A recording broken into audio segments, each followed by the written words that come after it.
What is going on, ladies and gents? My name's Evolution and welcome to my channel. Alrighty, well, this is about the 4th time that I've been on the motorbike today. Been to work and now I'm actually off to the cinema. So I've got myself a nice road trip ahead of me. Can't beat a good old night ride. It's just a shame a lot of it is going to actually be A-road riding. And whilst we're on the subject, I quite often get questions in regards to the 125, whether it be starting on one for your first motorcycle, or just in general, how well do the 125s cope on the larger roads? I see blue flashy lights.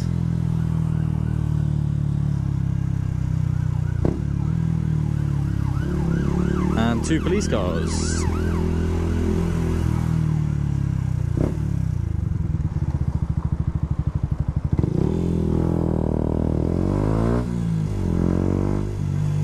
What the hell is going on here? I'll be honest with you guys, a lot of my driving is actually sort of town roads, exactly like this, residential, street lit, 30-mile-per-hour zones. And there's also some nice country lane back roads as well that I can take, depending on where I'm going, but my common journeys, they're really good shortcuts. In saying that, you know, I've had my fair share of experience on national speed limits and A roads, and I've had the bike to sort of its top end maximum speed.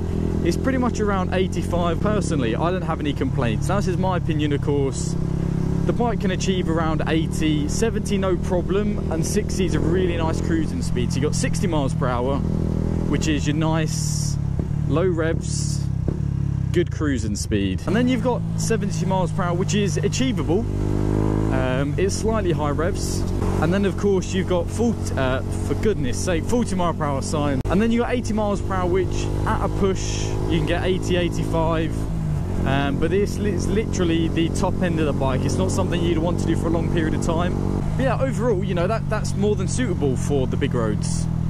I only really have 2 negative points. Now, unfortunately, if you're near your top end and you're going up an incline, you've not got any power behind the throttle. If you twist it, you're not really going to go anywhere. Whereas on the big bikes, it's nice to have that power, even if you're going up an incline.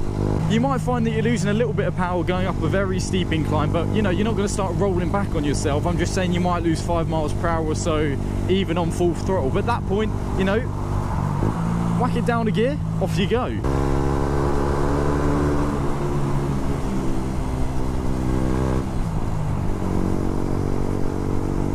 Last of all, overtakes aren't fantastic at this sort of speed because, again, you've not really got any power behind your hand.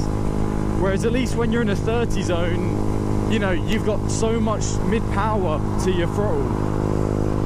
So you can easily just open it up and off you go. So we're currently cruising at 6k revs at 50 miles per hour. Sitting about 60 miles per hour a moment ago, and it's just under 8k revs. Now, we was on a bit of an incline, and just a moment ago I found it pretty difficult to get to 70 miles per hour, but now we're on the straights and the downhills, it's easy. So just to summarize, you can happily cruise at 60 miles per hour on the MT125. It was the same in the R125, but you had a little bit more, or a little bit less wind resistance and more protection. So it just made the wind resistance a little bit less noticeable and maybe a little bit easier to achieve them high speeds. The great thing I love about the MT as well, long journeys on this aren't a problem whatsoever. I am so comfortable right now.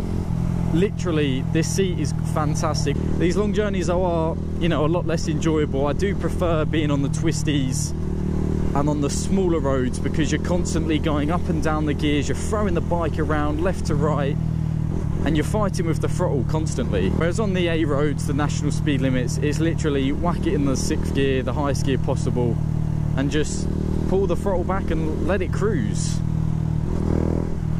I mean, on the bright side, it doesn't require any effort at all, but I don't know, perhaps the bigger roads will become more enjoyable alongside a bigger bike. So I guess the question is, what can you really do to enhance the acceleration or the top end on a 125? What if that is your only option and you need more power? It is pretty restrictive, unfortunately. If you keep into the 125 piston and you're not looking to bore it out or get a larger piston like the 150 or the 180 kit, your only options really are to get a power commander. Essentially allows you to remap the bike electronically, allow more fuel into the system. You know, you might get some extra gains from that, but again, we're not talking record braking, we're talking 0 point of a brake course. And of course, the obvious things, again, like the exhaust system, the filter, supposedly all performance enhancing. I haven't personally noticed any gains. And then last of all, you've got your gearing, your sprocket setup. So depending on how you look at it, you can actually change the sprocket sizes for better acceleration and less top end, or vice versa. For more top end but slower acceleration. But for me, it's not too long really till I jump on the big bike. You know, it's definitely something within the next 12 months that I want to do. Obviously I need to go and do my test and get a big bike. But I mean, that's the great thing about the channel. Obviously this is Evolution Motovlogs. It's all about the evolution. This isn't just about producing videos and trying to be entertaining.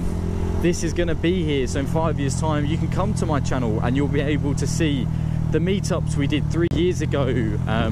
Okay, I know it's not something I've done yet, but it's something I definitely plan to do.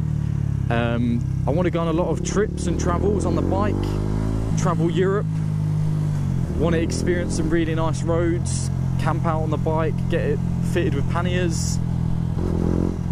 And you got to remember, I started at the youngest age possible, at 16, on a 50cc. Worked my way up.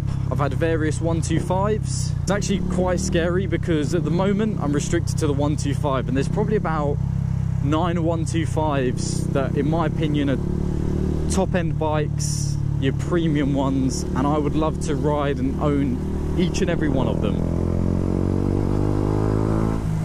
But when I'm on my restricted or unrestricted license, we've not just got ones, we've got like any engine size I want to play with.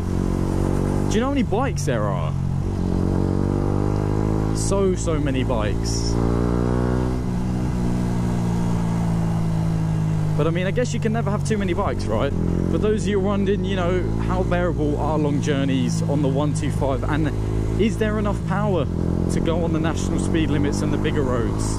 In my opinion, there is adequate power. More would be better, but it's more than doable. So for those of you wondering, you've got nothing to be concerned about. As always, guys, if you've got any further questions, anything that I've not covered in this video, then don't hesitate to drop a comment in the comment section below, or failing that, you're always welcome to send me a private message directly via YouTube. Oh, there's a tunnel, there's a tunnel.